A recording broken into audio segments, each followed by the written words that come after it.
বিশ্বকাপ আসলেই ব্রাজিল আর আর্জেন্টিনার সমর্থনে দুই ভাগে বিভক্ত হয়ে যায় বাংলাদেশ। তবে খুব বেশি সমর্থক অবশ্য সেই ব্রাজিল আর্জেন্টিনার ম্যাচগুলো সরাসরি স্টেডিয়ামে বসে দেখার সুযোগ পায় না, কিন্তু গণমাধ্যম কর্মীদের মধ্যে অনেকে আছে যারা সেই সুযোগটা পায়। আজ আমাদের মাঝে এমনই একজন আছেন যিনি 2018 সালের রাশিয়া বিশ্বকাপে বেশ কয়েকজন তরুণ তারকার উঠে আসার গল্প দেখেছেন। আর্জেন্টিনার হতাশাটাও অবশ্য তার খুব কাছ থেকেই দেখা। এছাড়া ক্রিকেট নিয়েও তার অনেক গল্প আছে, আমরা সেই গল্পগুলো জানবো আমাদের বিশ্বকাপ আড্ডায়। এপি স্পোর্টস একসঙ্গে সবকিছু মিলেমিশে একাকার হয়ে যেতে পারে আজকে। আমাদের সঙ্গে আজকে আছেন প্রথিতযশা ক্রীড়া সাংবাদিক Shamim Chowdhury. Welcome to AP sports. AP স্পোর্টসকেও অনেক শুরুতে কেমন আছেন? হ্যাঁ, আমি আসলে আপনাদের ইনগুরেশনে দাওয়াত পেয়েছিলাম, সেদিন আবার সম্ভবত বাংলাদেশের ইন্টারন্যাশনাল ম্যাচ ছিল, যার কারণে আমার এখানে আসা হয়নি। আমি তখন একটা বার্তা দিয়ে শুভকামনা জানিয়েছিলাম।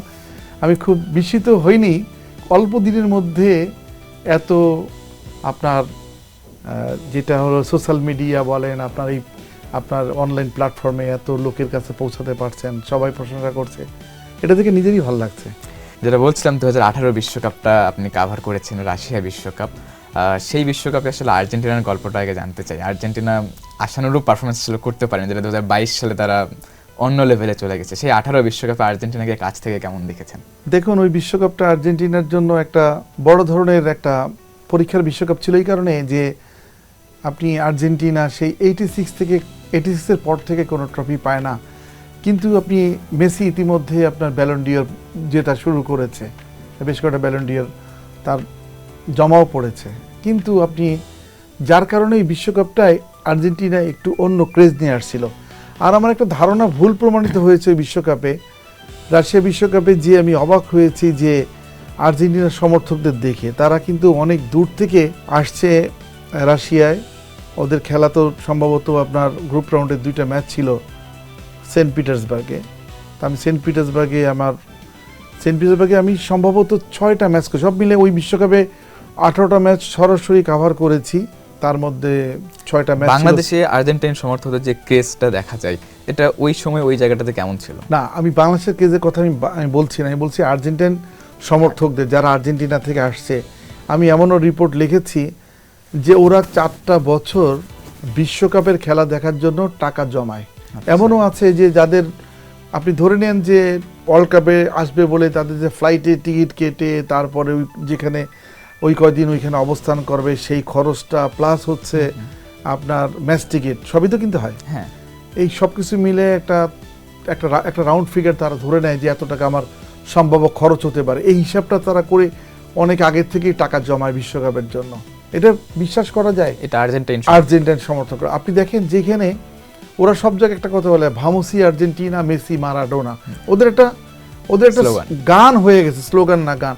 এবং আপনি ওদেরকে, ওই যে আর্জেন্টাইন সমর্থকদের আপনি যেখানে যান, আগে আমরা ধরে নিতাম যে ইংল্যান্ডের সাপোর্টাররা বুঝি একটু, যেটা ওদেরকে হুলিগান বলে, ওদের সাপোর্টাররা একটু বেশি অ্যাটাকিং থাকে, কিন্তু পরে যে দেখলাম যে না, আর্জেন্টাইন সমর্থকদের সাথে কথা বলাও কিন্তু অনেক কঠিন, তারা এতটাই ফ্যানাটিক। আমি একটা রেফারেন্স দিই আপনাকে, সেটা হচ্ছে 2018 বিশ্বকাপে যখন তাদের ম্যাচটা হয় কোয়ার্টার ফাইনালে ফ্রান্সের সাথে। আমি সেই ম্যাচে তখন এক্রেডিশন যারা পেয়েছে, তাদের যদি ম্যাচ টিকিট তারা পেয়ে থাকে, ওই ম্যাচটা, সাংবাদিকদেরকে এক্রেডিশন কার্ডই যথেষ্ট না, আপনি যে ম্যাচ কাভার করতে যাচ্ছেন, আপনি যে সিলেক্ট করছেন, সেই ম্যাচের টিকিটটাও আপনাকে ফিফা ইনস্যুর করবে। এটা অনেকের ম্যাচ টিকিট পায়, অনেকে পায় না। আপনি যদি ম্যাচ টিকিট পান, রাশিয়া যেটা করেছিল অথরিটিটা, লোকাল অর্গানাইজিং কমিটি এবং ফিফার সাথে মিলে, ওই ম্যাচ দেখার জন্য আপনি ট্রেনে বিনা টিকিটে যেতে পারছেন, ওইটাই টিকিট আপনার। আচ্ছা, এটা কিন্তু অনেক বড়। রাশিয়াটা এমনি ওয়ার্ল্ড গ্লোবের হচ্ছে 1/3-এরও বেশি জায়গা তাদের। আপনি কি ট্রেনের টিকিট আর কি ফ্যাসিলিটিস ছিল? হ্যাঁ, আমি বলছি সেটা হলো যে আপনি সেন্ট পিটার্সবার্গ এবং মস্কোতে আপনি মেট্রোতে যাতায়াত করবেন, ওই টাকাটা আপনার দিতে, ওটা আপনি ফ্রি আপনার পেয়ে গেছেন, টিকিট পেয়ে গেছেন, ওটা আপনার লাগে না, চার্জ করে ঢুকতেন আর কি, এখানে টাকাও আপনাকে দিতে হতো না। আর যেটা না, এক্রেডিশন কার্ড পেলে যেটা হয় যে আপনি ওই প্রেস বক্সে যখন কাজ করবেন, মিডিয়া সেন্টারে কাজ করেন, মিডিয়া সেন্টার অবশ্য কিনে খাওয়া লাগে, কিন্তু বাকি সকল সুযোগ সুবিধাগুলি আপনি পাচ্ছেন। তা আমি যেটা বলছিলাম যে আপনার যেখান থেকে আমরা মস্কো থেকে ওদের খেলা দেখতে যাব, যেই ভেন্যুতে যে ভেন্যু, রাশিয়ার যে ভেন্যুতে আপনার কোয়ার্টার ফাইনাল খেলা হচ্ছে আপনার ফ্রান্সের সঙ্গে, তাই মানে ব্যাপারটা এমন যে ওরা তো আপনি দেখেন আর্জেন্টিনা গ্রুপ চ্যাম্পিয়ন হয়ে যাবে, হ্যাঁ, এটা ছিল ওদের একটা লাইন আপ, কিন্তু আর্জেন্টিনা তো গ্রুপে তো চ্যাম্পিয়ন হয়নি। গ্রুপে যখন চ্যাম্পিয়ন হয়নি ক্রোয়েশিয়ার কাছে ওরা হারছে গ্রুপ রাউন্ডের ম্যাচে, তখন ওদের তো হিসাব, ওদের যেই জায়গাটা হিসাব ছিল ওদের অন্য মাঠে খেলা হওয়ার কথা ছিল, কিন্তু যখনই গ্রুপ রানার্স আপ হয়েছে ওদের খেলা পড়ে গেছে সেন্ট পিটার্সবার্গে হচ্ছে কোয়ার্টার ফাইনাল ফ্রান্সের সাথে। তাহলে কিভাবে ওরা, যেহেতু ওরা আগের থেকে ওদের সমর্থক যারা ছিল তারা ওইভাবে আপনার ট্রেনের টিকিট কাটে নাই বা বিমানের টিকিট কাটে নাই, ওরা পড়ছে বিপদে। ওরা ট্রেন স্টেশনে এসে ওরা টানা 3 দিন ঘুমিয়েছে যে করেই হোক ট্রেনে ওদের উঠতেই হবে, ট্রেনের টিকিট নেই, তারপর উঠতে হবে। কিভাবে উঠতে হবে? শেষ সময় আমি যে ট্রেনে উঠছি, আমার যে ওইখানে আপনি বাঙ্ক বেড ছিল 4টা সব মিলে, একটা রুমে একটা ক্যাবিনে 4টা লোক থাকতে পারে নিচে উপরে মিলে। তা আমি ওই রুমে আমি একমাত্র বাংলাদেশি। আমার যে উপরে যারা 3 জন উপরে এবং পাশে 3 জন ফ্রেন্ডস, ওরা হচ্ছে হাজব্যান্ড ওয়াইফ আর হচ্ছে ওদের শ্বশুর, হাজব্যান্ড মানে মেয়ের বাবা, ছেলের শ্বশুর, হ্যাঁ, এই 3 জন যাচ্ছে। ওরা 3 জন ফ্রান্সের জার্সি পরে আসছে। তখন হঠাৎ করে আমাকে বললো, এই তুমি ওঠো, তুমি কি করতেছো? কারণ কয়েক যে পুরো ট্রেন তো দখল করে ফেলছে আর্জেন্টাইন সমর্থকরা। কিভাবে? ওরা ধাক্কা দিয়ে গেট ভেঙে ঢুকে সব দখল করে ফেলছে। যে রুমে আপনি রান্না করা খাবার বিক্রি হয় বা রান্না করে, ওই রুম দখল করে ফেলছে। এখন ওই 3টা হচ্ছে মাত্র হচ্ছে ফ্রান্সের সমর্থক, বাকি সব হচ্ছে আর্জেন্টাইন। তা বুঝতে পারেন আপনি বিষয়টা কেমন হয়। ভেন্যুতে নামলাম, নেমে মাঠে গেলাম। মাঠে যাওয়ার পরে দেখি কি যে পুরো মাঠটাই আর্জেন্টাইন সাপোর্টারদের দখলে, মানে পুরো গ্যালারি আকাশী নীল। হ্যাঁ। এখন একটা জায়গায় অল্প কিছু ফ্রান্স সমর্থক একটা জায়গায় জড়ো হয়েছে। আর আপনি যদি দেখেন 2018 সালের বেস্ট ম্যাচটাই ছিল হচ্ছে আর্জেন্টিনা ফ্রান্সের ম্যাচটা, 4-3 গোল রেজাল্ট, যেটা হচ্ছে বারবার ছন্দপতন ঘটেছে। ওই ম্যাচেই কিন্তু আপনার এমবাপ্পের উত্থানটা হয়েছে। এমবাপ্পে যে ওই ম্যাচ খেলার পরে এমবাপ্পে পিএসজিতে রেকর্ড ট্রান্সফার ফিতে জয়েন করেছে, তাই না? এখন ওই ম্যাচে যে ওর গোলটার কথা খেয়াল করেন, যে আপনার তখন কিন্তু আপনার ফ্রান্সে কিন্তু সুপারস্টার ধরা হতো হচ্ছে আপনার গ্রিজম্যানকে। গ্রিজম্যান আপনি তার যে ফ্রি কিক বা স্পট কিক নেওয়ার সময়, তখন কোনো তারকাই নয়। হ্যাঁ, এমবাপ্পে তো ভেরি ইয়াংস্টার, 18-19 বছর বয়স মাত্র, যেমনটা লিওনেল মেসি ছিলেন 2006 বিশ্বকাপে। কিন্তু এমবাপ্পের ওই যে মুভমেন্ট আপনার, যেটা ওটাকে তো বলা যায় আপনি যে 100 মিটার স্প্রিন্টে যেই গতিতে উসাইন বোল্টটা দৌড়ায়, সেই গতি প্রডিউস করছে উনি ওই ওয়ার্ল্ড কাপে। আপনি ইভেন যদি সেনেগালের সাথে দেখবেন যে তার স্প্রিন্টেই কিন্তু বিটেন হয়েছে সেনেগালের যে 2টো গোল দিয়ে সেনেগাল ডিফেন্ডাররা। একই অবস্থা। এই যে ন্যাশনাল টিম যে ক্লাব পর্যায়ে কিন্তু এমবাপ্পের বড় শক্তির জায়গাটা তার গতি। হ্যাঁ, না এখন এটা আপনি একজনের, যেমন আপনি এই যে বেলজিয়ামের লুকাকু, তার গতিটাও ভালো, ওই এমবাপ্পের কাছাকাছি গতি দিয়ে কিন্তু আপনি ক্রিস্টিয়ানো রোনাল্ডো, উনিও গতির প্লেয়ার, চিতাবাঘের মতো দৌড়ায় সবাই বলে, তাই না? গতি একটা বিরাট ব্যাপার। আপনি ওই ওয়ার্ল্ড কাপে ওই খুব নোটেবল ছিল যে আপনি পুরো ওয়ার্ল্ড কাপের শুরু থেকে ক্রোয়েশিয়াকে অন্যরকম মনে হচ্ছিল, কিন্তু ফাইনালের আগে প্রেস কনফারেন্সটা আমার করার সৌভাগ্য হয়েছে। দিদিয়ের দেশমরে আমি নিজেও প্রশ্ন করেছিলাম, আরও অনেক সাংবাদিক প্রশ্ন করেছেন আপনার লুঝনিকিতে, মস্কোর লুঝনিকিতে। আপনি তখন কিন্তু একটা কথা বলেছিলেন আপনার দেশম, যে আমরা, কারণ আপনি ফ্রান্সের ফুটবলটা ছিল কি দেখেন, ফ্রান্সের ফুটবলটা অনেকটা ইটালীয় ধাঁচে।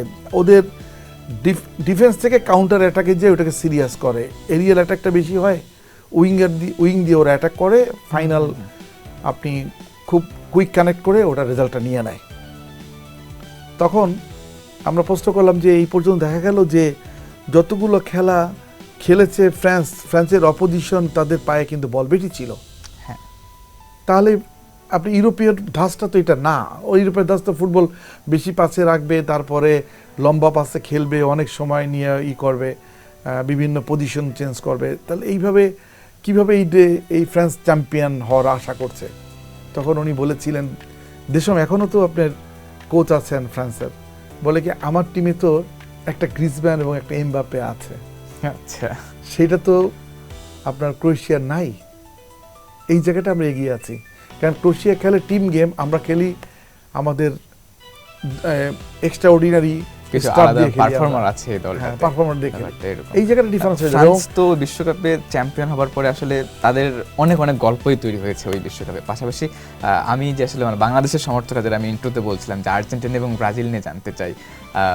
আপনি তো ব্রাজিলেরও অনেক ম্যাচ হ্যাঁ। কভার করেছেন, প্র্যাকটিস কভার করেছেন, কোন একটা প্র্যাকটিস মানে মিস করেছিল ব্রাজিল, সেই গল্পটা। আমি একটা প্র্যাকটিস করেছি, সেটা হলো কি ফিফার কিছু নির্দেশিকা ছিল।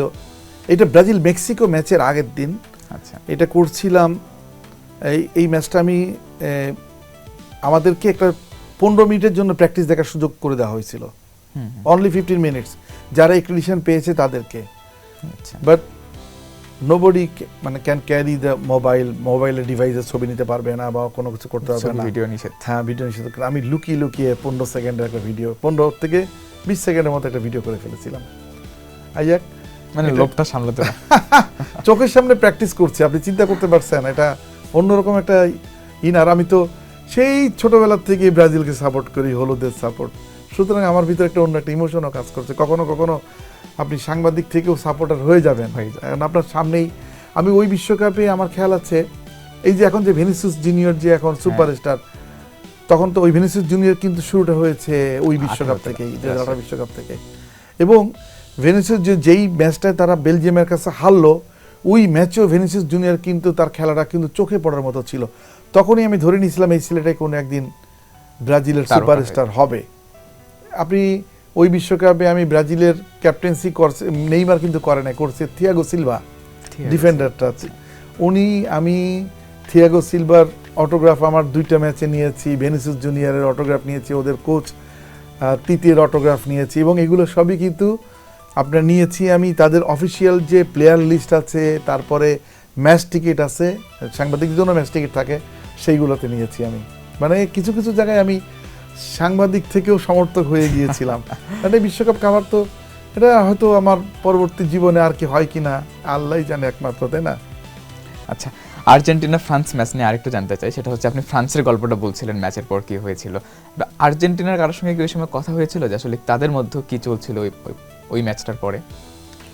না, দেখেন আপনি ওই ম্যাচে আমরা পোস্ট ম্যাচের সময় আমাদেরকে আগে থেকে বলা হয়েছিল যে মেসি পোস্ট ম্যাচ করবেন, কিন্তু মেসি পোস্ট ম্যাচে আসেন নাই। পোস্ট ম্যাচের জন্য, ওটার জন্য আপনার প্রেস কনফারেন্সের জন্য আপনার আলাদা পেতে হয়, টিকিট পেতে হয়। আপনি ওইখানে 2টা আছে, একটা হচ্ছে আপনার যে মিক্স জোনে পান, আর একটা হচ্ছে পোস্ট ম্যাচে পান। তা আমি ওই ম্যাচে ওই দিন মিক্স জোনে করিনি, আমি পোস্ট ম্যাচের জন্য করেছিলাম, কিন্তু মেসি আসেন নাই।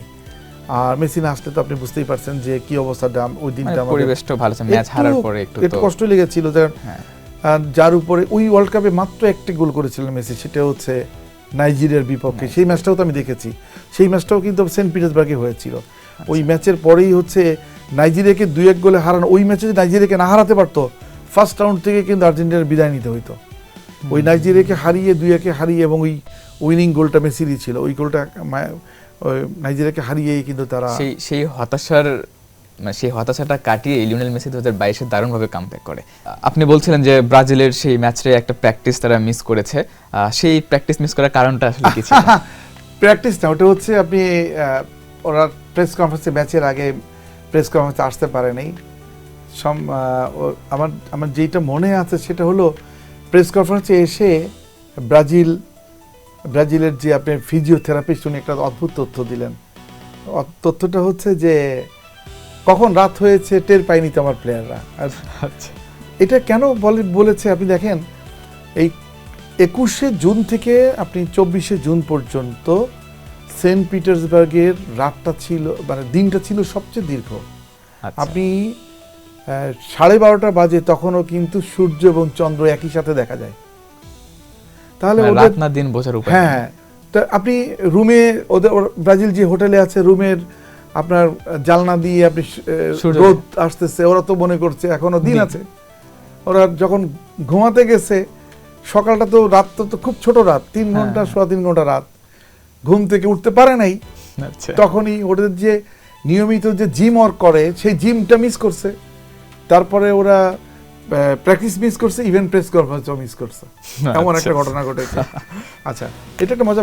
আমি এখানে একটা জানিয়ে রাখি, আমরা ছোটবেলায় একটা ভুল শিখেছি, আমি দুইটা ভুল দুই জায়গা থেকে সংশোধন করেছি। একটা হচ্ছে যে নিশির সূর্যের দেশ বলা হয় কাকে, এটা আমরা উত্তর জানতাম যে নরওয়েকে, কিন্তু আপনি 21 থেকে 24 জুন পর্যন্ত রাশিয়ার সেন্ট পিটার্সবার্গ, এটা কিন্তু নরওয়ের কাছেই, আপনি বাল্টিক সাগরের এপারে ওপারে, আচ্ছা ওই যে আপনার নরওয়ের থেকেও বেশি বড় দিনটা ছিল রাশিয়ায়, এবং সেটা কিন্তু ওয়ার্ল্ড কাপের মধ্যে পড়ে গেছে। আর এখানে আরেকটা নোটেবল, সেটা হচ্ছে এর মধ্যে রাশিয়ার একটা বিশাল উৎসব হয়, এটাকে বলা হয় আলেপারুসা।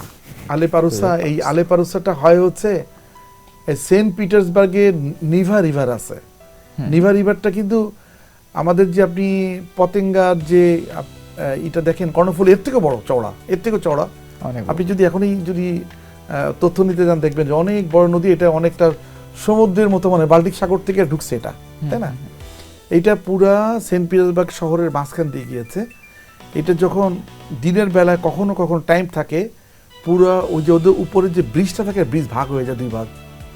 আচ্ছা, আপনি তখন জাহাজ চলে, একটা নির্দিষ্ট সময় পর্যন্ত জাহাজ চলে, পরে আবার ব্রিজটা আবার লেভেল করে দেওয়া হয়, তখন আবার গাড়ি ঘোড়া চলে। এই জায়গাটায় আলেপারুসা অনুষ্ঠানে, এটা হচ্ছে ইউরোপের সবচেয়ে বড় ফেস্টিভ্যাল, কিন্তু এটা রাশিয়া পূর্ব ইউরোপের দেশ, এর সাথে পশ্চিমিয়াদের অনেক একটু আছে, ওদের প্রতি একটু বিতৃষ্ণা ভাব আছে, যার কারণে এদের প্রচারটা হয়। এই অনুষ্ঠানে আপনি 5 লক্ষর মতো যারা ইন্টারমিডিয়েট পাস করছে তাদের সমাবর্তন অনুষ্ঠান। তো তারা হচ্ছে কি ওই 5 লক্ষ অনুষ্ঠানের 5 লক্ষ যে স্টুডেন্ট যারা পাস করেছে, কনভোকেশন যাদের হবে, তাদের গার্জিয়ান বাবা মা দুইজন আপনারই পায়, টিকিট পায় ওই অনুষ্ঠান দেখার জন্য, তারা আমন্ত্রিত হয়। তাহলে তারা হচ্ছে কি, অর্থাৎ আপনি 15 লক্ষ হচ্ছে শুধুমাত্র তারাই, ছেলে, সন্তান এবং বাবা মা। আর হচ্ছে ইউরোপের ভিউয়ারশিপ আছে, প্লাস হচ্ছে ওয়ার্ল্ড কাপে সেবার, যেহেতু ওয়ার্ল্ড কাপে, রাশিয়া ওয়ার্ল্ড কাপে অ্যারাউন্ড 40 লক্ষ পর্যটক গিয়েছিল রাশিয়াতে, তাদের একটা বড় অংশ ওই জায়গাটা ছিল। আপনি ধরতে পারেন কত। এটা হচ্ছে সুইডিশ একটা পালতোলা জাহাজ আসবে, ওই ব্রিজটা ফাঁক হয়ে যাবে, তারপরে পানির ভিতর থেকে আতশবাজি প্রজ্বলন হবে। এটা কি 40 মিনিটের আতশবাজি প্রজ্বলন, যেটা হচ্ছে আনবিলিভেবল। আমি এইরকম আতশবাজি আমি আমেরিকার আপনার যে ওদের ন্যাশনাল ডেতে আমি ওদের যে ফায়ার ওয়ার্কস দেখছি, আমার মনে হয় না যে ওর থেকে বেটার কোনো আতশবাজি উৎসব পৃথিবীতে হয়েছে আমার। আর ওয়ার্ল্ড কাপটাকে ভিন্ন মাত্রা দিয়েছিল বলে এটাকে আরো বেশি প্রাণবন্ত মনে হয়েছে। আপনি যখন গল্পগুলো বলতেছিলেন, তখন একটা ছোট্ট প্রশ্ন জানতে হয় যে এত কিছু মনে রাখেন কিভাবে আপনি? না, এটা আসলে মনে রাখতে হয় এই কারণে যে আপনি অনুষ্ঠান, ওই জায়গাটা বাংলাদেশে রাশিয়া ওয়ার্ল্ড কাপে বাংলাদেশে একজন ডাক্তার ছিলেন, তার নাম হচ্ছে ডাক্তার মতিন। উনি আপনার ফিফা ওয়ার্ল্ড কাপের যে একটা ভেন্যুর উনি অ্যান্টিডোপের উনি প্রধান ছিলেন। উনি চিকিৎসক এবং অ্যান্টিডোপ, আপনি ডোপ টেস্ট করে, আপনি ফ্রিকুয়েন্টলি ডোপ টেস্ট করা হয়। হয়তো আজকে দেখা গেল মেসি পর্যন্ত পড়ে গেল, ওই ডোপিংয়ের রেজাল্টটা এবং অ্যান্টিডোপ কোডগুলো উনি ঠিক করেন। তা উনি যেহেতু এই ভেন্যুতে ছিলেন সেন্ট পিটার্সবার্গে, উনি আমাদের অনেক সহযোগিতা করেছেন। এই সেন্ট পিটার্সবার্গের বিভিন্ন দর্শনীয় জায়গাগুলোতে উনি আমাদেরকে নিয়ে গেছেন, প্লাস আছে এই আলেপারুসা অনুষ্ঠান, যে এরকম একটা অনুষ্ঠান হয় সেখানে নিয়ে গেছেন। আর ওনাকেও একটা উপকার করেছিলাম, সেটা হচ্ছে আমার কাছে বাংলাদেশের একটা পতাকা ছিল, ওনাকে দিয়েছিলাম। আপনি খেয়াল করে দেখবেন সেমিফাইনাল ম্যাচে উনি কিন্তু গোল পোস্টের পেছনে বাংলাদেশের পতাকা টানিয়েছিলেন। বেলজিয়াম এবং ইসের ম্যাচটায়, যে ম্যাচটা হয়েছে আর সেমিফাইনাল ম্যাচটা, বেলজিয়াম ফ্রান্সের সেমিফাইনাল ম্যাচে উনি ছিলেন। সেই পতাকাটা আপনার দেয়া ছিল? হ্যাঁ, এটা আমার পতাকা দেয়া ছিল। এখন এটা হলো ছোট ছোট গল্পের মধ্যে যেটা আসে, যে একটা আপনি অনেক প্রবাসী বাংলাদেশি পাইলাম, কিন্তু যদি সিগনিফিকেন্ট কোনো প্রবাসী বাংলাদেশি পান, যে হচ্ছে একটা গর্ব করার মতো, ওনাকে নিয়ে স্টোরিও লিখতে হয়েছে আমাদের, কারণ উনি এত হাই নোটেড অনেক কিছু আমাদেরকে দিয়েছে, যেটা আমাদের ওই বিশ্বকাপে অনেক উপকারে আসছে আমাদের বাংলাদেশ থেকে যারা সাংবাদিকরা কাভার করতে গিয়েছিলাম। আচ্ছা, বিশ্বকাপের প্রেস বক্সে খাবার নিয়ে একটু জানতে চাই, ওখানে কেমন খাবারটা, কেমন বাংলাদেশি সাংবাদিকদের জন্য কি বিশেষ? হ্যাঁ, এক একটা জায়গাতে এক এক রকম। আমি অলিম্পিকেও দেখেছি, আপনি 2012 অলিম্পিকে সেখানে আপনি পে করে খেতে হয়, যদিও আপনি একটু ডিসকাউন্ট রেট পাওয়া যায়। আর এখানেও আপনি পে করে খেতে, রাশিয়াতে পে করে খেতে হয়েছে। ওদের মিডিয়া সেন্টারে খাবার প্রোভাইডেড ছিল। এই ধরেন আপনি খাবারটা শুনলে এখন আপনার কাছে এত বিরক্তিও লাগতে পারে, এই যে আলু সিদ্ধ যেটা বলা হয়, তাই না, বয়েল পটেটো, বয়েল ক্যারট, শসা, তারপরে বয়েল ভুট্টা, বয়েল গম, এইগুলোই আর কি, সাথে আপনার মাস্টার্ড সস, তারপরে হচ্ছে টমেটো সস, এইগুলো দিয়েই আর কি খেয়ে নিতে হয়েছে। না একদম চিরাই তো বাঙালি খাবার পাওয়ার সুযোগ নাই।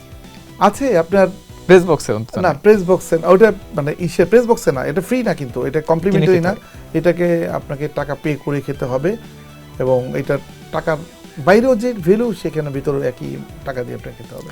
ওভারঅল সেই বিশ্বকাপে আপনি অনেকগুলো ম্যাচই কভার করেছেন, যদি একটা কোনো সিঙ্গেল ম্যাচের কথা বলতে বলি যে যেই ম্যাচটা আপনি কভার করে নিজে খুব ভালো লেগেছে বা আপনার পছন্দের। আমার ফিনিশটা অসাধারণ হয়েছে। আমি আপনার ওয়ার্ল্ড কাপ কভার করতে গিয়েছিলাম, আমরা 3 জন সাংবাদিক ওয়ার্ল্ড কাপ শুরুর 1 সপ্তাহ আগে, কারণ আমি ধরে নিয়েছিলাম ওয়ার্ল্ড কাপ জীবনে যখন প্রথমবার কভার করতে যাচ্ছি ফুটবলটা, আমার তো ক্রিকেট ওয়ার্ল্ড কাপ 8টা কভার করা হয়েছে, কিন্তু ফুটবল ওয়ার্ল্ড কাপ একটাই কভার করেছি। তখন আমি চিন্তা করলাম যে আগে গেলে ভালো ভালো কিছু নিউজ আমি নিতে পারবো, যেটা ওয়ার্ল্ড কাপ শুরু হয়ে গেলে কিন্তু আমার ওই তাড়াহুড়ার মধ্যে আর নিউজ আমি নিতে পারবো না। ওরা শুরুতে যেটা করেছিল যে 300 সাংবাদিকের জন্য তারা এটাকে বলে মস্কো রিভার, যেটা ওটা মস্কোবা রিভার ওরা বলে, ওরা উচ্চারণটা প্রায় চলে আসে ওদের সব কিছুর মধ্যে। এই মস্কোবা রিভার একটা ক্রুজ দিয়েছিল, সেই ক্রুজে ক্রুজটা অনেক সুন্দর ছিল, আপনি দুপুর থেকে শুরু করে সন্ধ্যা পর্যন্ত ক্রুজ, এখানে আমাদের অনেক কিছু হিস্টোরিক্যাল প্যালেস দেখিয়েছে, তারা এখানে অ্যানাউন্সমেন্ট করেছে, আবার এখানে গান টান বাজছে, তারপরে হচ্ছে আমাদেরকে ফিফা বিশ্বকাপের একটা করে আপনি কিট দিয়েছে, প্লাস ওই জায়গাটা একজন তো আমার মনে হয় স্যামন ফিশের স্টেক, আমি নিজেই মনে 8-9টা খেয়েছি, এত বড় বড় স্টেক। ওভারঅল দারুণ এনজয় করেছেন এই বিশ্বকাপটা মনে হচ্ছে। আমি যেটা বলতে চাচ্ছিলাম, আপনি যে প্রশ্নটা করেছেন, এটা ফাইনালের কথা। ফাইনাল শেষে আমরা ওইখানে কিন্তু বাংলাদেশ ফাইনাল ম্যাচটাই আপনার আসলে সবচেয়ে ফাইনাল ম্যাচের টিকিট পাওয়া, এটা তো আনবিলিভেবল একটা আনন্দ। কারণ আপনি খেয়াল করে দেখবেন যে ফাইনাল ম্যাচ কভার করতে ওইখানে দুইটা আছে, একটা টেবিল এবং নন টেবিল। টেবিল পাওয়াটা হচ্ছে ভাগ্যের ব্যাপার। আচ্ছা, আপনি টেবিল পেলাম। আমি সেমিফাইনাল ম্যাচে কিন্তু আমার পাশে কিন্তু 2 সুপারস্টার ছিলেন, একটা অ্যালান শিয়ারার এবং আপনি গ্যারি লিনেকার। আচ্ছা, এই সুপারস্টার প্রশ্ন আসলে একটা করে নিই, সম্পর্ক প্রশ্ন, সেটা হচ্ছে যে ওই বিশ্বকাপে আপনার দেখা সেরা তারকা কে ছিল? ওই বিশ্বকাপে তো আপনি আমার দেখা সেরা তারকা তো এমবাপেই হয়ে গেল। এমবাপে, হ্যাঁ, এটা ইয়াংস্টার, সেই তো আপনার ওই বিশ্বকাপ থেকে এই বিশ্বকাপে ট্রফিটা দিচ্ছে তো ফ্রান্স, তার কারণেই, তাই না?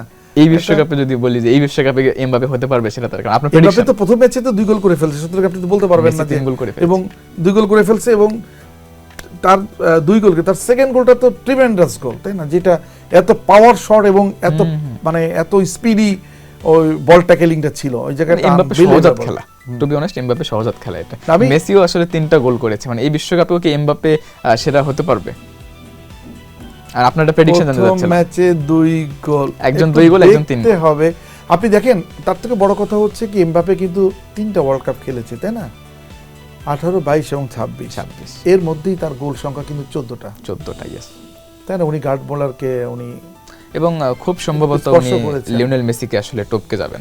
এখন তার যে ক্যারিয়ারটা, ধরেন লিওনেল মেসি তো 6th ওয়ার্ল্ড কাপ, হ্যাঁ, তার যদি উনি যদি আরো 3টা ওয়ার্ল্ড কাপ খেলতে পারে, তাহলে তো আপনি কোথায় যাবে চিন্তা করতে পারছেন।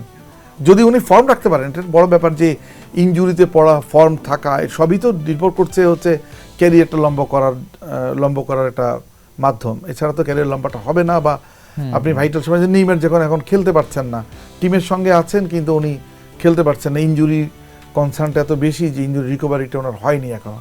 সেই জায়গা থেকেই যেহেতু নেইমার খেলতে পারছে না, আমরা এরই মধ্যে খবর পেয়েছি। আপনি যেটা জানতে চাইলেন ওই যে একটা প্রশ্নটা, সেটা হচ্ছে আমি ফাইনালকে কেন একটু মেমোরেবল রাখবো, এই কারণে যে ফাইনাল ম্যাচ শেষে আমাদের কয় সাংবাদিককে, বিভিন্ন দেশ মিলে 12 জনের মতো সাংবাদিককে, আমরা ওই ম্যাচে কিন্তু ছিলাম না, পোস্ট ম্যাচ করবো না, পোস্ট ম্যাচ প্রেস কনফারেন্স করবো না, এটা আগের থেকে আমি নিয়েছিলাম, ওটার জন্য কোনো অ্যাক্রিশন নেইনি। ম্যাচের পরে আমরা 12 জন সাংবাদিক একটা বিশেষ সুবিধা পেয়েছিলাম, আমাদেরকে ভলান্টিয়াররা মাঠে নিয়েছিল, যেখানে পোডিয়াম, সে পোডিয়ামে কিছুক্ষণ আগে কিন্তু অনুষ্ঠান হয়েছে ফাইনালে, সেই জায়গার সেই পোডিয়াম আমরা উঠেছি, ছবি তুলেছি, মাঠের ভিতরে স্পট কিক যেখান থেকে নেয়, যেখান থেকে কিক অফ পয়েন্ট শুরু হয় সেসব জায়গায় গেছি। ওখানে আপনি আর্জেন্টাইন 2 সুপারস্টার, একটা হচ্ছে পাবলো সরিন আর রবার্ট আয়ালা, তারা কিন্তু পাবলো সরিন আসছিল হচ্ছে সম্ভবত বিবিসি থেকে, আর ইসে আসছিল রবার্ট আয়ালা আর একটা কোনো একটা ব্রডকাস্ট চ্যানেল থেকে। ওনারাও কিন্তু অবাক, এবং আমার ঘাড়ে হাত দিয়ে তারা এগুলো মজা করেছে। কারণ আপনি চিন্তা করেন, ওয়াইফের সাথে পাবলো সরিন কথা বলতেছে, আপনি রবার্ট আয়ালা দেখো আমি মাঠের মধ্যে, আপনি ওয়ার্ল্ড কাপ কেমন সারপ্রাইজিং। হ্যাঁ, আমাকে আপনার ক্রোয়েশিয়ার ডাগ আউট তাদের ড্রেসিং রুমে নিয়ে গেছে ওই ভলান্টিয়াররা, এবং ফিফা অফিসিয়াল ছাড়া কেউই ছিল না, কেন ভলান্টিয়ার, ফিফা অফিসিয়াল আর আমরা কয়জন। এটা ভেরি নোটেবল। বাংলাদেশি সাংবাদিক হিসেবে অনেক বড় পাওয়ার এটা। একটু তো 26 বিশ্বকাপে আবারও আসি, যেটা একটু আগে আপনি বলছিলেন যে নেইমারের ইনজুরির কারণে। নেইমার আমরা জেনেছি যে গ্রুপ পর্বের বাকি যে 2টা ম্যাচ আছে, এই 2টা ম্যাচও তার খেলার সম্ভাবনা খুবই কম। তো সেই জায়গা থেকে এই গ্রুপে একটা ইকুয়েশন আছে কিংবা বিশ্বকাপের শুরুতেই, যে যদি আর্জেন্টিনা তার গ্রুপে চ্যাম্পিয়ন হয় এবং ব্রাজিল যদি তার গ্রুপে চ্যাম্পিয়ন হয়, সেক্ষেত্রে একদম ফাইনালে গিয়ে মুখোমুখি হবে। যেহেতু ব্রাজিল প্রথম ম্যাচটা ড্র করেছে, তার সম্ভাবনা আছে রানার্স আপ হয়ে যাওয়ার, সেক্ষেত্রে সেমিফাইনালেই দেখা হওয়ার সম্ভাবনা আছে। আপনার প্রেডিকশনটা জানতে চাই, আসলে কি হতে পারে এই বিশ্বকাপে? দেখেন, প্রথম ম্যাচ ব্রাজিল ড্র করেছে মরক্কোর সাথে। এখন পর্যন্ত বিশ্বকাপে যতগুলো ম্যাচ হয়েছে আপনি যদি দেখতে চান, তাহলে সবচেয়ে প্রতিদ্বন্দ্বী ম্যাচ কিন্তু এটাই ছিল, ব্রাজিল মরক্কো। আপনি গোলপোস্টে বেশি শট হয়নি, কিন্তু আপনি পুরো ম্যাচে যদি অ্যানালাইসিস করেন, মিডফিল্ডের নিয়ন্ত্রণ, আপনি বলে ছন্দময় ফুটবল, সবকিছু কিন্তু 2টা টিমই বেস্ট ম্যাচটাকে উপহার দিয়েছে। আপনি ভিনিসিয়াস জুনিয়র যেটা 15 ডিগ্রি অ্যাঙ্গেল থেকে বলটা নিয়ে যে এটা একজনকে ড্রস করে, যেই লাইনে ড্রস করার কথা রিভার্স ড্রসটা করে, তারপরে যে উনি আপনার 30 ডিগ্রি অ্যাঙ্গেল থেকে যে শটটা নিয়ে গোল করলেন, আপনি ওই একটা গোলই প্রমাণ করে যে গোলটার গতি ছিল 101 কিলোমিটার/আওয়ার। হ্যাঁ, আপনি ওই গোলটাই প্রমাণ করে যে একটা সুপারস্টার আসলে একটা ম্যাচের চেহারাটা কত বদলে দিতে পারে। ওই ম্যাচে কিন্তু হেরেও যেতে পারতো আপনি ব্রাজিল, কারণ আপনি 75 মিনিট পর্যন্ত তারা এগিয়ে যেত, তাই না? সুতরাং আপনি এটা শেষ দিকেও বেশ কয়েকটা ভালো আক্রমণ ছিল মরক্কোর। হ্যাঁ, কিন্তু ওই ম্যাচে ওই গোলটা না হলে, ব্রাজিল না করতে পারতো, তাহলে ম্যাচটা তো অন্যরকম হতে পারতো, তাই না?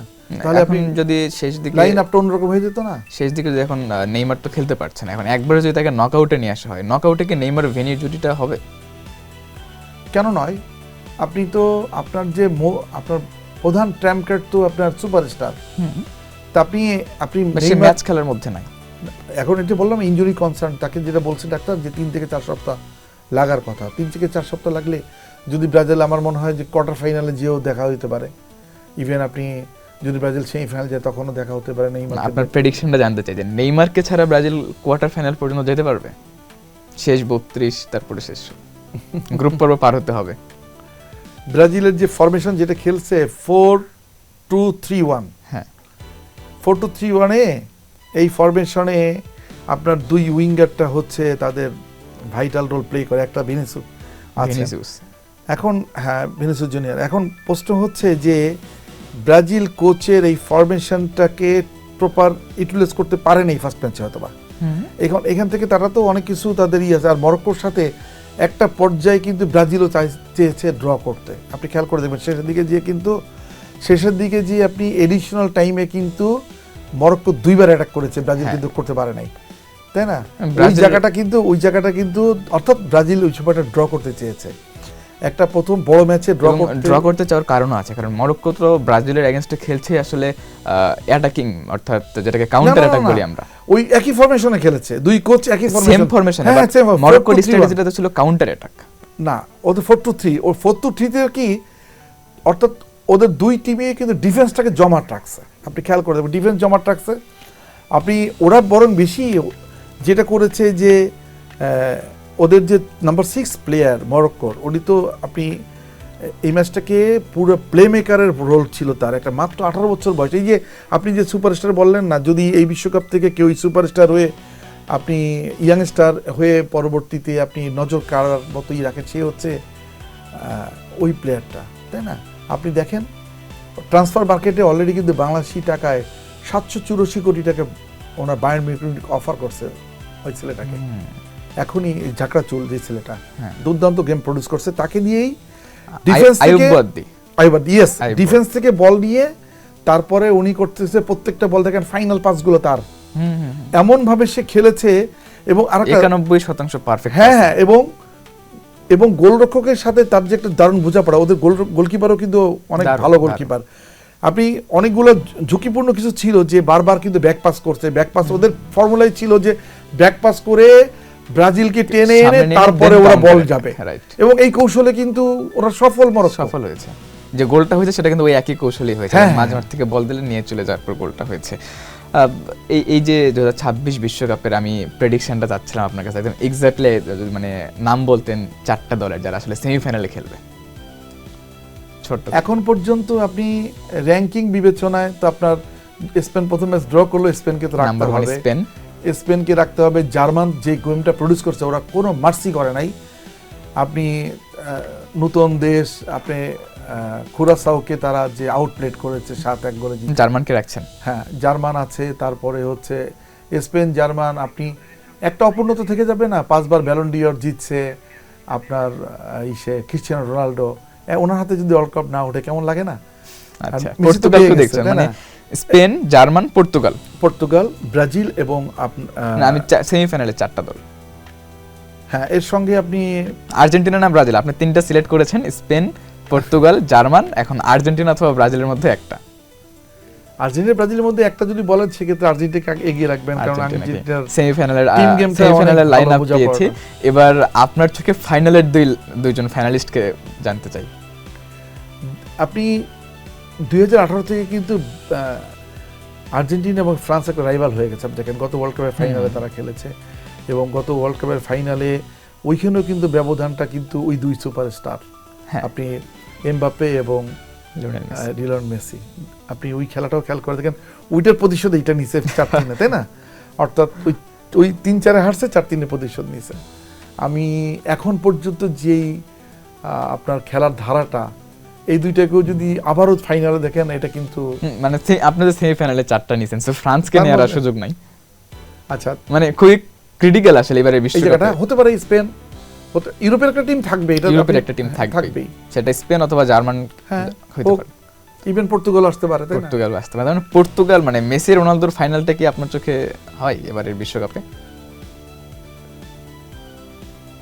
আপনি ইকুয়েশন লাইন আপটা তো আস্তে আস্তে আপনি কোয়ার্টার ফাইনাল পর্যায়ে গেলে বোঝা যাবে, এখন পর্যন্ত বোঝা যাচ্ছে না। এই প্রথম পর্বে অর্থাৎ গ্রুপ রাউন্ডে এখানে তো একটা সুবিধা আছে কি, এবার ওয়ার্ল্ড কাপে কিন্তু যে ফাইনাল খেলবে তাকে 8টা ম্যাচ খেলতে হবে। আপনার কিন্তু এখনই ইকুয়েশন শেষ করবেন না, কারণ আপনি জাস্ট আপনার জায়গায় প্রেডিকশন দেন, আপনি এখানে কিন্তু গ্রুপের রানার্স আপ না হয়েও কিন্তু আপনি রাউন্ড অফ 32 তে খেলতে পারেন, ওই যে বেস্ট, বেস্ট 3 হয়, তাই না? সুতরাং একটা সুযোগ, বেস্ট অফ 3 কিন্তু সুযোগ আছে এখানে এখনই, সুতরাং এখনই প্রেডিক্ট করা একটু সময় লাগবে আর কি। যাই হোক, আপনি ব্রাজিলকে বাদ দিয়েছেন, আপনার পছন্দের দল, হয়তোবা বাস্তবতা বুঝে এটা দিয়েছেন। আমরা ফুটবল বিশ্বকাপ নিয়ে আসলে অনেক কিছুই জানলাম। একটু এবারের ফুটবল বিশ্বকাপ যেটা বাংলাদেশে সম্প্রচার হচ্ছে, আপনি বর্তমানে টি স্পোর্টসে আছেন, টি স্পোর্টস এবার খেলা দেখাচ্ছে, এই ব্যাপারটা নিয়ে জানতে চাই যে একদম শেষ মুহূর্তে সম্ভবত টি স্পোর্টস এবার বাংলাদেশে ব্রডকাস্টের রাইটসটা পেয়েছে, জটিলতাটা কোথায় ছিল, কেন এতটা দেরি হলো বাংলাদেশের?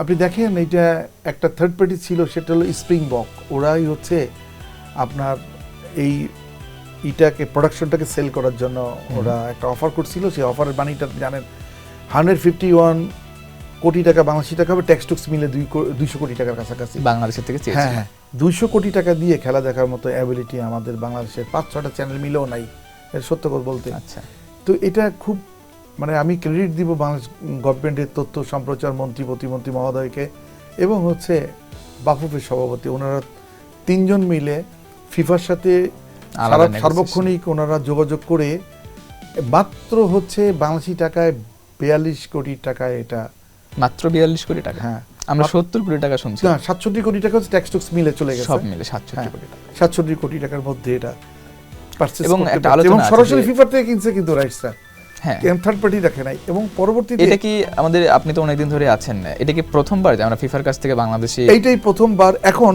কারণ এর আগের বার যে গতবার যে আপনি কাতার বিশ্বকাপে এটাকে 99 কোটি টাকা, এটা তো কেলেঙ্কারি আছে, এটা তো অনেক কেলেঙ্কারির খবরও আছে, কারণ একটা গ্রুপের লোক, একটা গ্রুপকে দেওয়া হয়েছিল, সাবেক সরকারের এক নেতার গ্রুপ ছিল, হ্যাঁ, তারাই এটাকে মনোপলি করে কাজটা করেছে।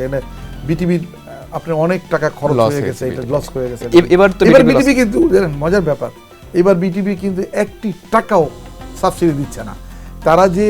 তারা তাদের 3টা প্ল্যাটফর্মে তারা সেল করে ফেলছে। এটা একটা হলো 2টা টেলিভিশন চ্যানেল, টিএ স্পোর্টস, সময় টিভিকে সেল করেছে, এবং আরেকটা হচ্ছে সোশ্যাল মিডিয়া প্ল্যাটফর্ম, তারপরে Digital. ট্রফিতে, ডিজিটাল প্ল্যাটফর্মে তারা সেল করছে। এবং হয়তোবা এও শুনতে পারবো যে বিটিভি এটা বিক্রি করে কিছু Profit. লাভও করেছে।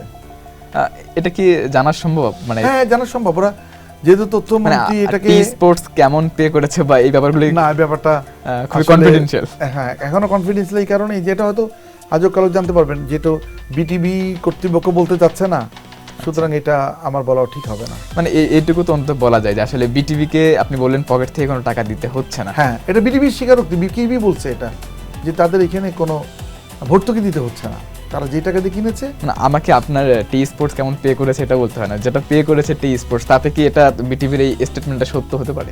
হ্যাঁ,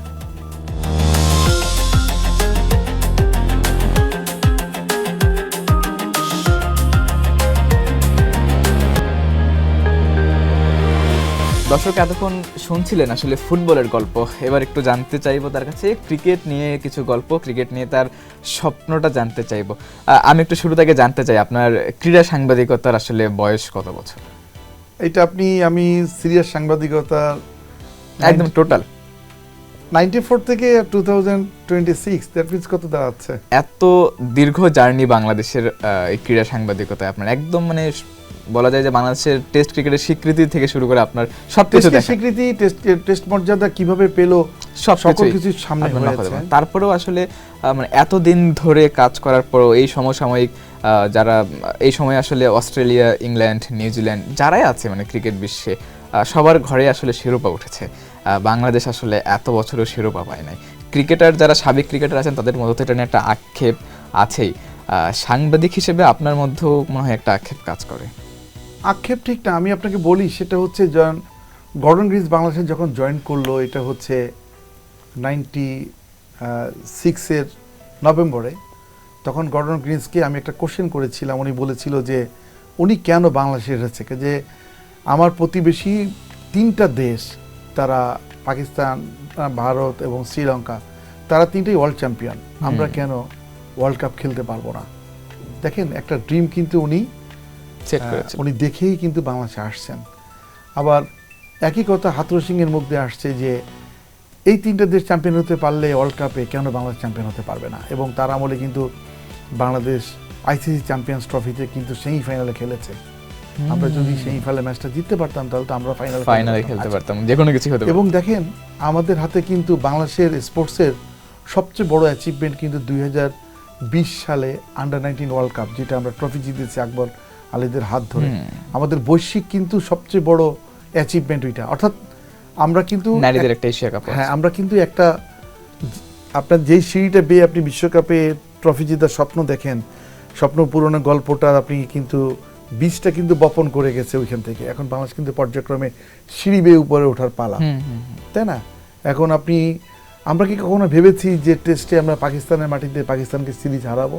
চিন্তা করিনি। স্বপ্ন দেখেছিলাম আমরা কিন্তু, হ্যাঁ, না স্বপ্ন না, আমরা যখন 2003 সালে মুলতানে টেস্ট হারি, পেশোয়ারে টেস্ট হারি, 2টা খুব ক্লোজ রেঞ্জে ছিল বাংলাদেশ, জয়ের কাছাকাছি, অনেকে বলে হারিয়ে দেওয়া হয়েছে। তখন আমাদের কত আক্ষেপ করতে হয়েছে না? এখন পাকিস্তানের মাটি দিয়ে পাকিস্তানকে হোয়াইট ওয়াশ করে আসছি, আবার ফিরতি সিরিজে পাকিস্তান আমাদের মাটিতে হোয়াইট ওয়াশ হচ্ছে। আমরা ইংল্যান্ডকে হারিয়েছি, অস্ট্রেলিয়াকে হারিয়েছি, স্পোর্টিং উইকেটে, তাই না? আমাদের, সুতরাং আমরা যে অবস্থায় এখন টেস্ট, আপনি 50 ওভারের ম্যাচ, 20 ওভারের ম্যাচ কিন্তু একটা ঘরানার ম্যাচ, কিন্তু টেস্ট কিন্তু আলাদা। এখানে বারবার কিন্তু অবস্থার পরিবর্তন হয় এবং রিকভারির অনেক সুযোগ থাকে। বড় টিমগুলো কিন্তু যদি ফার্স্ট ইনিংসে কলাপসও করে, রিকভার করে ফেলতে পারে, সেই জায়গাটা আমরা জিততে পারতেছি। সুতরাং আমার মনে হয় না যে এই স্বপ্নটা হয়তো আমাদের প্রজন্মটা দেখতে পূরণ হয়তো হবে না, কিন্তু পরবর্তী প্রজন্ম, আপনাদের যে প্রজন্ম আছে, তারা হয়তো এই অ্যাচিভমেন্ট দেখিয়ে নিতে পারবেন। এই যে দীর্ঘ সাংবাদিকতার ক্যারিয়ার, বলছিলেন চ্যাম্পিয়ন্স ট্রফির সেমিফাইনালের কথা, এছাড়া নারীদের একটা এশিয়া কাপ আছে বাংলাদেশের, অর্জন বলতে হাতে গোনা কয়েকটা, এছাড়া যুব বিশ্বকাপ আছে। তবে কিছু কিছু ক্ষেত্রে থাকে না, যে যেমন আর্জেন্টিনার কথা যদি আমি বলি, ফুটবল নিয়ে আসলে একটু বলতেই হয় রেফারেন্স, যে 2022 সালের আগে প্রত্যেকটা আর্জেন্টিন সমর্থকের মুখে এরকম একটা কথা ছিল যে তারা ট্রফির জন্য খেলে না, তারা যাদের শৈল্পিক যে খেলাটা আপনি বলছিলেন ব্রাজিল খেলে শৈল্পিক, আর্জেন্টিনারা মনে করে তারাও শৈল্পিক খেলে, অর্থাৎ পাওয়ার কিছু নাই, যেটুকু আছে সময়টাকে এনজয় করা। মনে হয় বাংলাদেশের যারা সমর্থক আছেন তারাও বাংলাদেশ ট্রফি জিতবে এই স্বপ্নটা হয়তো দেখলেও তারা প্রতিটা মুহূর্ত এখন এনজয় করছে। আমার আপনার কাছে যেটা প্রশ্ন সেটা হচ্ছে, এত বছরের আপনার এত ম্যাচ কাভার করেছেন, যদি সিঙ্গেল একটা বা দুইটা ম্যাচ এর কথা বলি যেগুলো আসলে আপনার ক্যারিয়ারের সেরা ম্যাচ বলে আপনি মনে করেন, যেটা আপনার কাভার করা। আমার কাভার করা দুইটা ম্যাচকে আমি টোটালি আলাদা রাখবো। সেটা হচ্ছে, এক হচ্ছে 2007 বিশ্বকাপে বাংলাদেশ ভারত এবং দক্ষিণ আফ্রিকাকে যে ওয়ার্ল্ড কাপে হারালো, সে দুইটা ম্যাচ। আপনি ত্রিনিদাদে আমরা পৌঁছেছি, আমরা ওই ফ্লাইটটা একটু রং ফ্লাইটে গিয়েছিলাম। সেটা হলো আমরা টোবাগো হয়ে ত্রিনিদাদে গেছি, আমি, মিডিয়া ম্যানেজার রাবিদ, তারপরে আমাদের বন্ধু মহিউদ্দিন পলাশ এবং হচ্ছে জুনায়েদ, আমরা 4 জন একটা ফ্লাইটে গিয়েছিলাম কাতার এয়ারওয়েজের। আমাদেরকে তারা প্রোভাইড করেছিল সেম ইকোনমি ক্লাস টিকিট হওয়ার পরেও আমাদেরকে তারা কাতার পর্যন্ত বিজনেস ক্লাস তারাকে দিয়েছিল। ওইখানে 12 ঘন্টার ট্রানজিট পেয়েছিলাম, হোটেল সুবিধা টুবিধা সব কিছু তখন পেয়েছিলাম। তো ওয়ার্ল্ড কাপে আমরা যেহেতু বাংলাদেশের পরদিন খেলা আপনার ইন্ডিয়ার সাথে, ইন্ডিয়া তখন টপ ফেভারিট টিম। আপনি বীরেন্দ্র সেহবাগ, ধোনি, তারপরে হচ্ছে মানে টোটাল জিনিসটাই হচ্ছে সচিন, রাহুল, দ্রাবিড়, যুবরাজ সবাই পিক ফর্মে আছে তখন। এমন একটা টিম রে বাংলাদেশ হারাই দিয়েছে, বাংলাদেশ হারাবে কল্পনা করছে? আমরা চিন্তাও করি না। আমরা মনে করছি কি যে আমরা গ্রুপ রাউন্ড থেকে হয়তো শ্রীলঙ্কাকে হারাবো, বারমুডাকে হারিয়ে আমরা পরবর্তী রাউন্ডে আমরা যাব, তাই না? কিন্তু ম্যাচের আগের দিন ভোর রাতে শুনলাম একটা দুর্ঘটনার খবর, মানজাল রানা অ্যাক্সিডেন্টে মারা গেছে। আপনার খুলনাতে একটা অ্যাক্সিডেন্টে মারা গেছেন। এটা শোনার পরে মানজাল রানার সাথে আমার খুব ভালো ভালো স্মৃতি ছিল। কারণ 2005 সালে মানজাল রানা যখন মানজাল রানাকে ভিক্টোরিয়া নিয়ে রেখে পুলের অতিরিক্ত খেলার কারণে খেলতে পারে না, মানজাল রানা আমার খুব দ্বারস্থ হয়েছিল। এবং মানজাল রানাকে যেহেতু ভিক্টোরিয়া ক্লাবের তখন প্রেসিডেন্ট ছিলেন শফিক রহমান মুন্না ভাই, উনি এখন আর নেই, মুন্না ভাইকে বলে তার মিউচুয়াল ক্লিয়ারেন্স নিয়ে তাকে আহ্বানিতে আমি দিয়ে আসছিলাম আমি নিজে। এবং মানজাল রানা জীবনের শেষ দিন পর্যন্ত সে আমার ওই কৃতজ্ঞতা স্বীকার করেছে।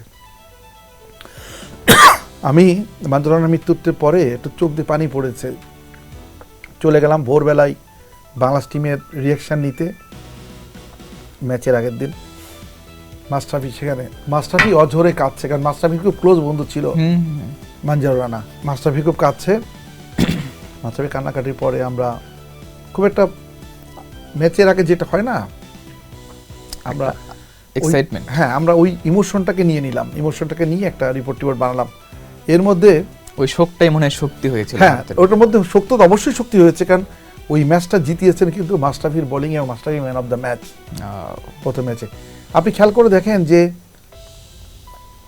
তামিমের বয়স তখন 18 বছর হয়নি, তারপরে হচ্ছে সাকিব 18 বছর, মুশফিক 19-20 বছর, তিনটাই কিন্তু 50 করেছে এবং বাংলাদেশকে জিতিয়েছে।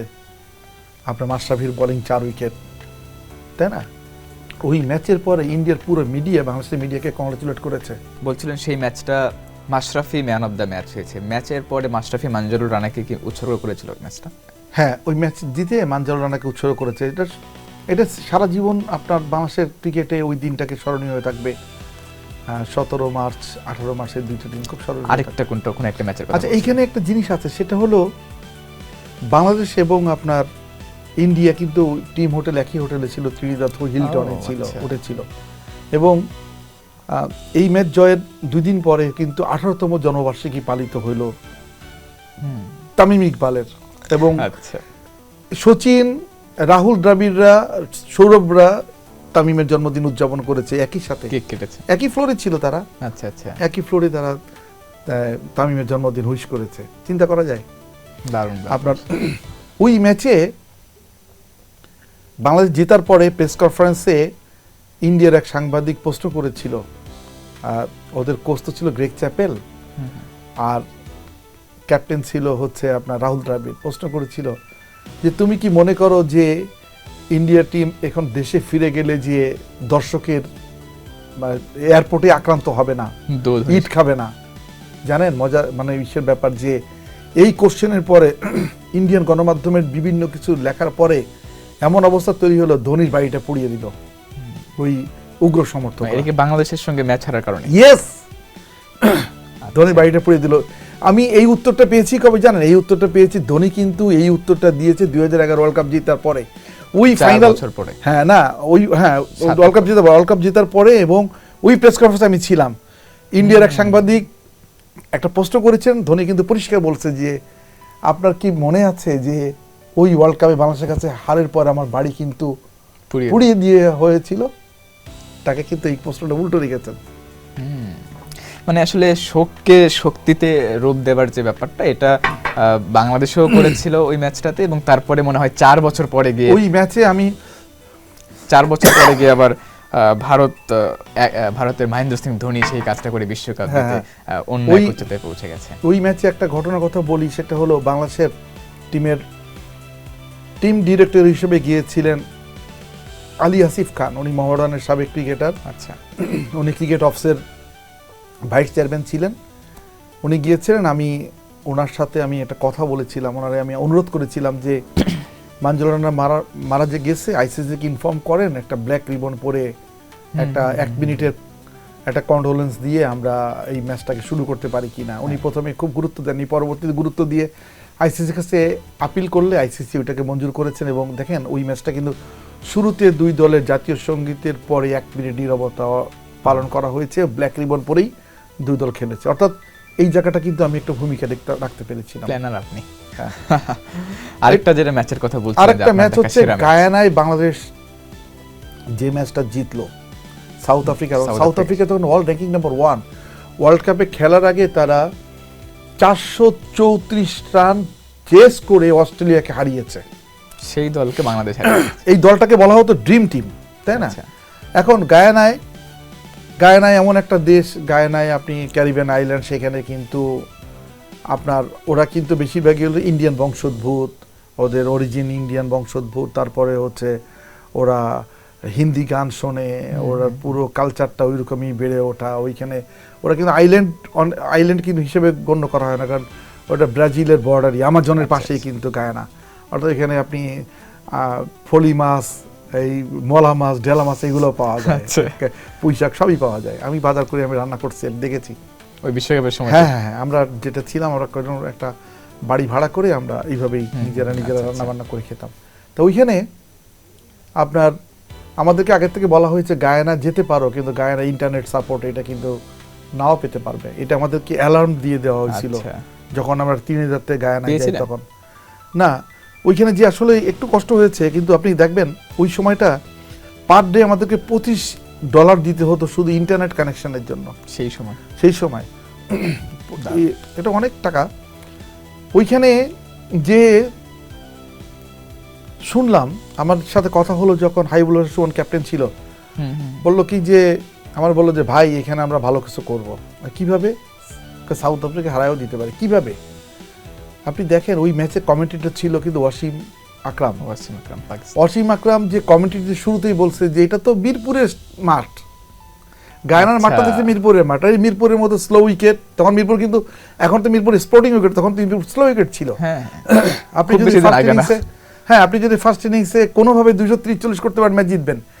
এবং দেখেন ওইখানে কিন্তু একটা পর্যায়ে কিন্তু এই কারণে হাবিবুল বাসার সুমনের কনফিডেন্সটা ছিল। হ্যাঁ, ছিল। আচ্ছা। এবং আপনি যখন শুরুতে আমরা কিছু উইকেট হারালাম, কিন্তু আশরাফুল এবং আফতাবের একটা পার্টনারশিপ হলো। আশরাফুল কিন্তু এই ম্যাচে আপনার এই যে প্যাডেল স্কুপ, বেশ কটা প্যাডেল স্কুপ আছে, এক ওভারে 3টা প্যাডেল স্কুপে 3টা 4 বেড়েছেন। ওই তখনই পুরা বারবার গ্যালারিতে দেখাচ্ছে একটা গায়ানিজ মা তার মানে এইভাবে করতেছে যে এইটা আশরাফুলকে বেবি হিসাবে উল্লেখ করা হচ্ছে। আচ্ছা, আশরাফুল বেবি, তাই না? ওটা বারবার ভাবতেছে জায়ান্ট স্ক্রিনে, আশরাফুল, তাই না? ওই ম্যাচে আশরাফুল, ওই ম্যাচে যখন আমরা জিতলাম, ওই ম্যাচে কিন্তু আরেকটা ঘটনা ঘটেছে যে আপনি রান আউট হলো একটা তামিম ইকবালের ডাইরেক্ট থ্রোতে। সেটা হচ্ছে তামিম টিপ পয়েন্ট ঠিক বাউন্ডারি লাইনের থেকে থ্রো করে পোলোকে রান আউট করছে। আনবিলিভেবল। যেদিন যেটা ভালো হয় না, সব ভালো হয়, সবকিছুর পক্ষে থাকে, সবকিছুর পক্ষে যায়। আমাদের স্পিন তো তখন 3টা স্পিন আমাদের খুব মানে ইফেক্টিভ স্পিন, সাকিব, রাজ্জাক রাজ এবং রফিক, তিনটা লেফট আর্ম স্পিনার, তিনজনের লিজেন্ড। হ্যাঁ না আপনি দেখেন, আমার ইন্ডিয়ান লিজেন্ডারি সাংবাদিক গৌতম ভট্টাচার্য আমার জিজ্ঞেস করছে যে এই শামীম বলতো তোরা কি কি প্ল্যান নিয়ে আসছিস, তিনটা লেফট আর্ম স্পিনার পৃথিবীতে কেউ খেলায়, তোরা খেলা তিনটার মধ্যে আসলে কাকে সেরা বলবেন, এই প্রশ্নটার মনে উত্তর হয় না। তিনটেই কাছাকাছি উইকেট পেয়েছে এবং ওই তিনটেই মানে ওই বিশ্বকাপে আপনার যা কিছু প্ল্যান ছিল প্রত্যেকটা প্ল্যানই আমাদের খুব কাজে আসছে। আচ্ছা, তাই না? ডেভটমনের প্ল্যানগুলো একটু ডিফারেন্ট প্ল্যান ছিল, সেই প্ল্যানগুলোকে খুব ভালো করে কাজে লাগিয়েছেন। এই কারণে আসলে আপনার চোখে সেরা দুইটা স্মরণীয় ম্যাচ ওখানে।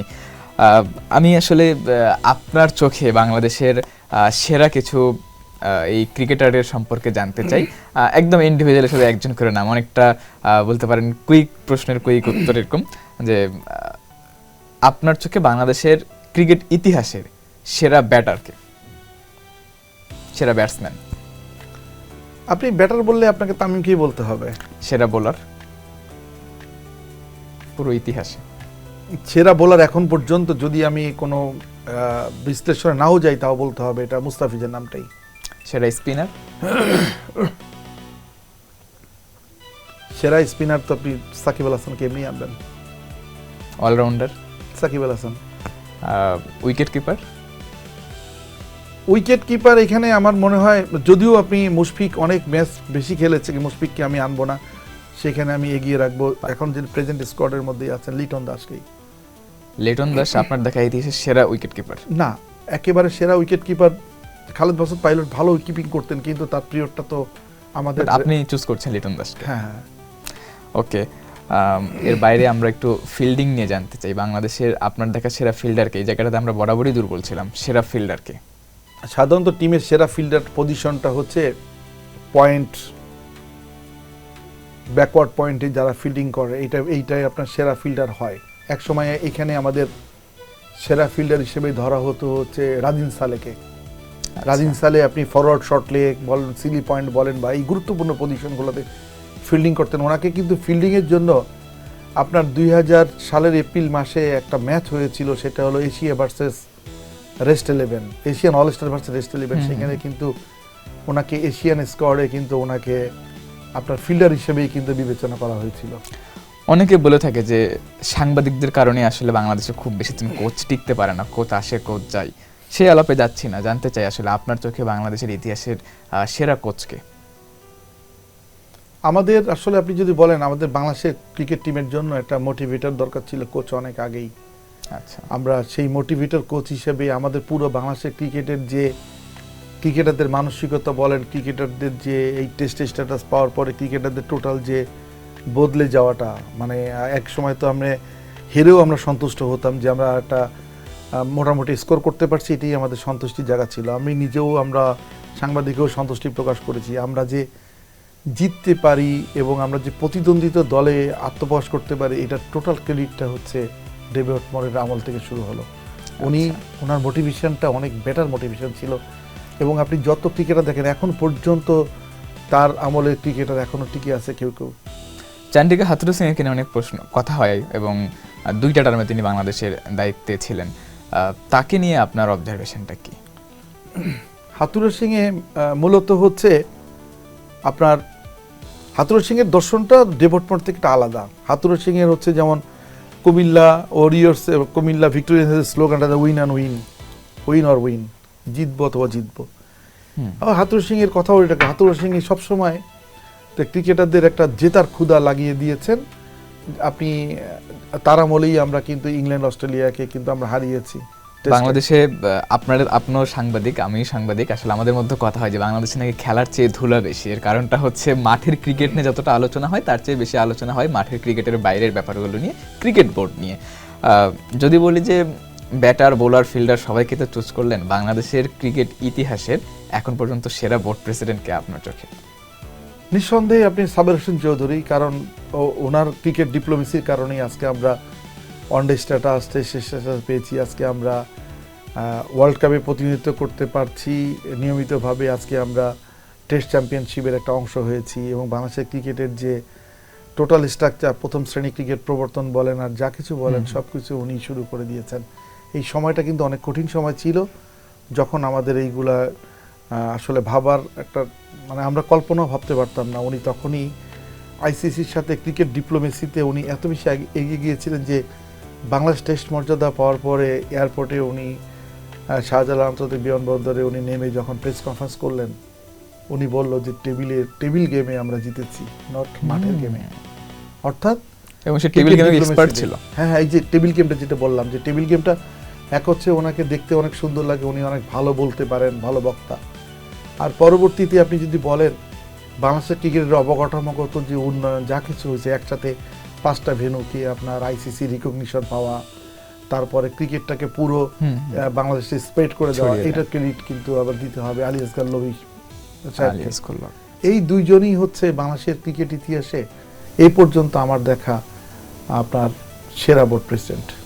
নাজমুল হাসান পাপন দীর্ঘ সময় বাংলাদেশ ক্রিকেটে তিনি বোর্ড প্রেসিডেন্ট হিসেবে ছিলেন। সো তাকে আসলে আপনি কিভাবে দেখেন? এতটা লম্বা সময় তো বাংলাদেশের বোর্ড প্রেসিডেন্ট ছিলেন না, তাই না? উনি 2012 অক্টোবর থেকে শুরু করে 2024 আপনার জুলাই পর্যন্ত তো উনি ছিলেন। এত লম্বা সময় তো তিনি ছিলেন না। না থাকাতে যেটা হয় যে উনি সবার সাথে মিডিয়া বলেন বা মানে গণমাধ্যম, তারপরে ক্রিকেট অর্গানাইজার, সবার সাথে তো ওনার সাথে সম্পর্কটা একটা ভালো হওয়ার কথা, তাই না? সেটাই ছিল। এটা লম্বা সময় থাকলে যেটা হয়। কিন্তু আপনার ক্রিকেটের প্রশাসক হিসেবে যদি বলেন তাহলে আমি ওনাকে ডিমেরিটস পয়েন্ট দিব বেশি। কারণ কি, যে উনি কিছু বেফাস কথা বলতো, যে কথাগুলা সাধারণত ওনার পজিশন থেকে বলা যায় না। আপনি এখানে একটু ডিপ্লোম্যাট হইতে হবে, কথা বলার জায়গায় অনেক সাবধানী হইতে হবে। উনি সেভাবে বলতেন না। ধরেন আপনি বোর্ড প্রেসিডেন্ট কি বলতে পারে যে আমাকে ওরা বলছে টস জিতলে এই সিদ্ধান্ত এইটা করবে, কিন্তু মাঠে যে দেখলাম উল্টোটা। আবার এমনও আছে যে ওয়ার্ল্ড কাপের 2019 ওয়ার্ল্ড কাপ শেষে মাশরাফি কেন শেষ ম্যাচে পাকিস্তানের সাথে খেললো, এটা নিয়ে গণমাধ্যমকে উনি পোস্ট রাখছেন। এটা বিষয়টা কেমন দাঁড়াচ্ছে? উনি এইভাবে বলছেন তার বিপক্ষে ছিল, অভিযোগটা কিন্তু ছিল যে সে সরাসরি দল নির্বাচনে হস্তক্ষেপ করেছিল একটা সময় পর্যন্ত। এটা যদি আপনি এটা ধরেন, আমি ওনাকে অভিযুক্ত করছিও না ধরেন, কিন্তু উনি যে কথাগুলো বলছে তার অর্থ কি এটা মিন করে না? আপনি ইডেন গার্ডেনে বাংলাদেশ টস জিতে বাংলাদেশ ব্যাটিং নিল কেন, এটা নিয়ে ওনার কাছে উনি কেন প্রশ্ন তুলবে যে এটা সিদ্ধান্ত ছিল তো এইটা হবে, তাই না? তামিম ইকবালের এই শেষ যে 3 মাসের সময় আছে, বর্তমান বোর্ড প্রেসিডেন্ট হন, 3 মাসের এই সময়টাকে আসলে তার কর্মকাণ্ড বা তার কাজকে আপনি ক্রিকেটের উন্নয়নের জন্য কত রেটিং দিবেন আউট অফ 10? তামিম যেটা করছে, তামিম তো ক্রিকেটের বিস্তৃতির তার সকল আইডিয়াই আছে, যেহেতু লম্বা সময় ক্রিকেটটা বাংলাদেশ টিমে খেলেছেন। উনি ডোমিনেট করেই উনি দেশের নাম্বার 1 ব্যাটার হিসেবে এখনো উনি 15,000 রান করেছেন। সুতরাং ওনাকে তো আপনি সেই রিমার্কেবল একটা পজিশন উনি সেট করেছেন। একটা পয়েন্ট দেন out of 10 as a board president.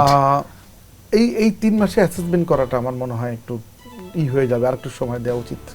Aminul Islam বুলবুল, তার তো পিরিয়ডটা শেষ। ওনাকে তো অনেকে বলে যে উনি হচ্ছে একটা এডুকেটর দ্যাট মিনস হচ্ছে বিভিন্ন মানে ক্রিকেটিং কারিকুলাম নিয়ে উনি বক্তব্য দিবে, ক্রিকেটিং মেথড শিখাবে। উনি সারা জীবন চাকরি এটাই করে গেছে। উনি প্লেইং ক্যারিয়ার পরে যে এসসিসি আইসিসি যে চাকরিগুলো করেছে, এই কাজটাই করেছে। কোচিং প্রশাসক হিসেবে তাকে কোচার মানে কোচদের কোচ হিসেবে ওনাকে বলা হয়। লেভেল 3 কোচিং কোর্সটাকে উনি করতেন, তাই না? ইনস্ট্রাকচার হিসেবে ছিলেন। সুতরাং আমি প্রশাসকের বাইরে ওনাকে আসলে এডুকেটর হিসেবে দেখতে চাই। আমরা একটু অন্য প্রসঙ্গে চলে যাই, সেটা হচ্ছে বাংলাদেশের বর্তমান যিনি প্রধানমন্ত্রী তারেক রহমান। তিনি আসলে যে ক্রীড়াপ্রেমী, এটা খুব বেশি মানুষ আসলে জানে না। আপনারা যারা বিশ্বকাপ কাভার করেছেন, 2019 বিশ্বকাপের একটা ম্যাচে সম্ভবত তিনি মাঠে গিয়ে খেলা দেখেছিলেন বাংলাদেশের, সেই গল্পটা যদি একটু বলতেন। দেখেন, বর্তমান যে প্রধানমন্ত্রী, মাননীয় প্রধানমন্ত্রীর ভাই আরাফাত রহমান কোকো কিন্তু বাংলাদেশের ক্রিকেটে আজকে যে স্ট্রাকচারে দাঁড়িয়ে, এই যে হোম অফ ক্রিকেট আমরা বলি, বিভিন্ন মাঠ বলি, যা কিছু বলি, ক্রিকেট ডেভেলপমেন্টের যে একটা প্ল্যানটা এবং সেটা বাস্তবায়ন করার পর্যায়ক্রমে আজকে সাকিব তামিমদের উঠে আসার পিছনে কিন্তু গেম ডেভেলপমেন্ট এবং আমরা ক্রিকেট একাডেমির বিশাল একটা রোল প্লে করেছে। সব কিছু কিন্তু তোমার হাত দিয়ে শুরু হয়েছে। উনি নিজে মাঠে থাকতেন, খেলা দেখতেন এবং ক্রিকেটে তুলে আনতেন। এই যে আপনি তামিমের কথা যদি বলেন, তামিমের কিন্তু ন্যাশনাল টিমে খেলার কথা ছিল না।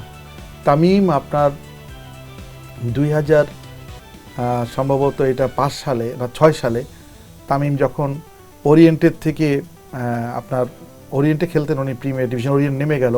তামিমের কোনো উইন্ডো ছিল না কোথায় খেলবে তামিমকে কিন্তু ওল্ড ইউএসএসি নিয়ে এসে ওই সবচেয়ে সর্বকনিষ্ঠ একটা খেলোয়াড়, মাত্র 16-17 বছর বয়স, তাকে প্রিমিয়ার ডিভিশন খেলেছেন। এবং তাইমের একটা ইনিংস 188 রান ফতুল্লাতে, ওই একটা ইনিংসই তাইম আজকে সাথে সাথে ন্যাশনাল টিমে কল পেয়েছে ওই ইনিংসের পরে।